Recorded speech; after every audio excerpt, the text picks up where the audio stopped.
Tu as relu ton script de closing, de vente, tu l'as lu, tu l'as relu, tu l'as peaufiné, et en fait, tu n'as toujours pas les résultats que tu attends de ça. Donc, peut-être que y a certaines erreurs qu'on peut t'aider à corriger aujourd'hui et que tu peux facilement éviter. On va se concentrer là-dessus, on va te donner les tips, les clés pour éviter ces erreurs et booster ton taux de conversion. Le, le premier point, tu vois, Charlotte, quand tu me dis, quand tu parles de script, comme tu parles aussi d'erreurs qu'on peut faire, liées à ça, c'est souvent, tu vois, quand on se lance dans le closing, on a le stress. Et ce qui est totalement normal, on l'a tous eu sur notre premier appel. Moi, je m'en rappelle, j'étais vraiment tout rouge, j'en pouvais plus. J'avais ma chemise boutonnée jusqu'en haut et j'ai dit, allez, faut le faire. Et de rien, je parlais énormément vite. Énormément, énormément. Et je m'en suis rendu compte avec le temps que c'est simplement le stress. Donc c'est normal si quand vous arrivez, vous commencez le closing, vous parlez énormément vite, c'est parce que c'est le stress. Maintenant, vous devez simplement y mettre des silences. Donc la première erreur qu'on peut faire et qui peut traduire une forme de pas confiance en soi, une forme aussi qui vient casser un petit peu le leadership, si je peux dire, sur l'appel, c'est vraiment de parler trop vite. Donc ce que je vous invite à faire, c'est euh, tu vois, tu te mets un peu plus en recul sur l'appel, tu poses des questions ouvertes à ton prospect, et ce qui te permet de respirer et de pouvoir même réfléchir à une autre question qui te vient en tête. Le deuxième des points, pour éviter de parler trop vite et on va dire s'en mêler dans nos mots, c'est utiliser un vocabulaire qui est ultra simple. Pourquoi je dis ça? Et j'ai souvent cette image en tête. En fait, le but, c'est comme si tu parlais à un enfant de 8 ans. Pourquoi je dis un enfant de 8 ans? Euh, c'est simplement parce qu'en fait, un enfant de 8 ans, il a assez de vocabulaire, de mots pour tout comprendre. Et il a aussi assez de jugeote, simplement pour comprendre le vocabulaire qui est simple. Et il ne comprendra pas tout le vocabulaire, on va dire, on va chercher des mots qui font pas sens ou du moins qui sont compliqués de compréhension. Et ce qui permet en fait d'avoir un vocabulaire simple, si je puis dire, c'est que ça va fluidifier le discours avec ton prospect. Toutes tes questions, il va pas demander de répéter et de re-répéter. Il va dire, ah ok, je comprends la question, je comprends l'image, let's go, je te réponds. Mais pour ça, il va falloir aussi énormément écouter la personne pour qu'il puisse bien répondre à tes questions. Ouais, exactement. Être compris, être compréhensible pour derrière amener des solutions qui sont simples. Donc ici, écouter le client, souvent c'est quelque chose quand tu as ton script sous les yeux, quand tu démarres. On est tous passés par là. Moi aussi, Tom, quand j'ai commencé, j'étais toute rouge, je bafouillais un petit peu, assez stressée, je m'accrochais à mon script comme si c'était ma bouée de sauvetage. C'est normal au début. Et donc l'idée ici, ça va être de ne pas se concentrer uniquement sur, ok, ça va être à moi, ça va être à moi de parler, faut que je sois prêt, faut que j'y aille. Reste dans cette écoute. T'es là pour écouter, on le redira jamais assez avec Tom, puisque ton rôle, c'est de comprendre les besoins. Ok, de ton prospect, de la personne qui est en face de toi, et vraiment ici de capter toutes les informations qui vont être importantes. Donc ton script, derrière, il faut surtout pas qu'il empiète sur ton écoute. Parce que c'est la qualité, encore une fois, essentielle pour un closer. Ça, je pense qu'on est aligné là-dessus chez Keyboard. Clairement. Et le fait en fait d'écouter aussi, tu vois, son prospect. Ce que j'aime beaucoup, c'est quand on arrive, tu vois, à la fin de l'appel et même le prospect il veut nous dire non parce que tout simplement peut-être il a peur de se lancer, il n'a pas confiance en nous, etc. Le fait d'avoir écouté son prospect, d'avoir vraiment récupéré, tu vois, toute la data, ça nous permet au mieux de traiter l'objection. Et du coup, une erreur que on peut faire au début, c'est de la prendre personnellement. Comme si en fait, on fait mince, j'ai tout donné pour toi, je veux y aller, je veux que tu fonces, du moins j'ai la solution pour ça. Pourquoi? Dis-moi juste pourquoi tu me dis non. Et on a tous pris une objection personnellement, même si on y travaille, c'est humain. Quand on se prend une réflexion, une remarque, on prend tout de suite personnellement.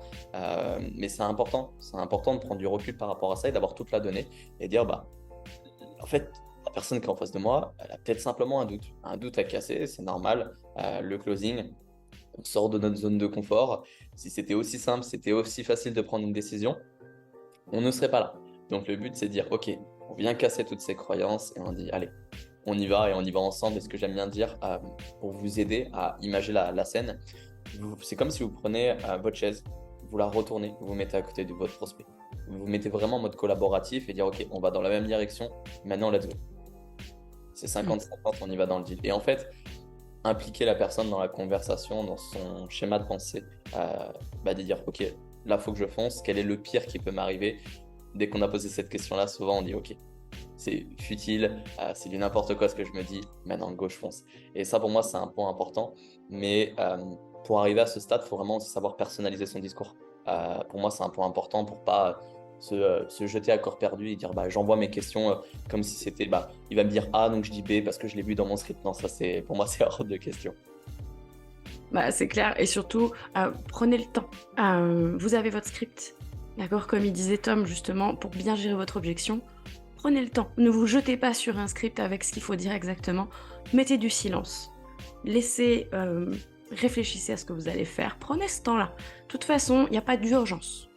Donc, restez naturel. C'est ça que je veux dire quand Tom parle aussi de personnaliser son discours. C'est ne pas être un robot qui recherche sa réponse automatique dès le moment.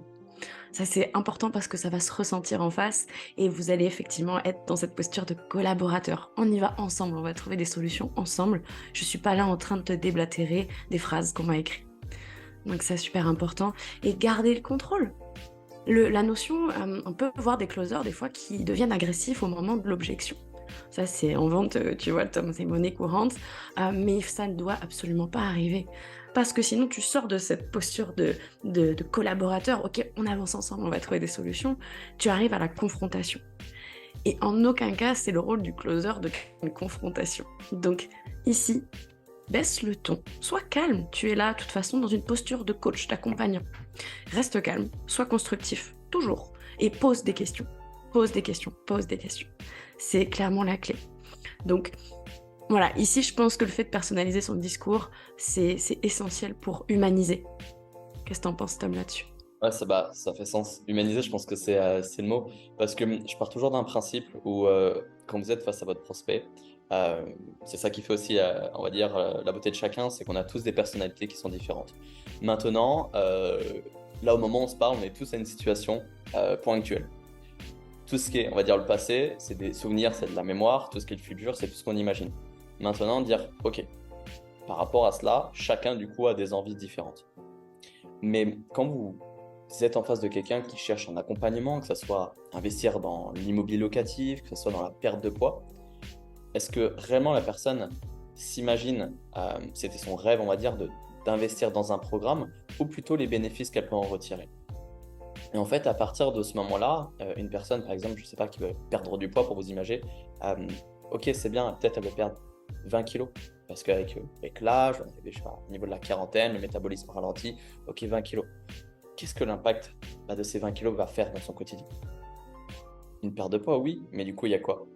Il y a référence externe, peut-être sa femme, il va se sentir beaucoup plus à l'aise, même on va dire c'est le début de l'été, je peux vraiment me mettre à la plage sans avoir ce complexe. Et aussi intérieurement, quand je me regarde devant le miroir, je suis beaucoup plus fier de moi. J'ai aussi du coup beaucoup peut-être moins mal au dos quand je me lève, moins mal au genou, je peux rejouer avec mes enfants.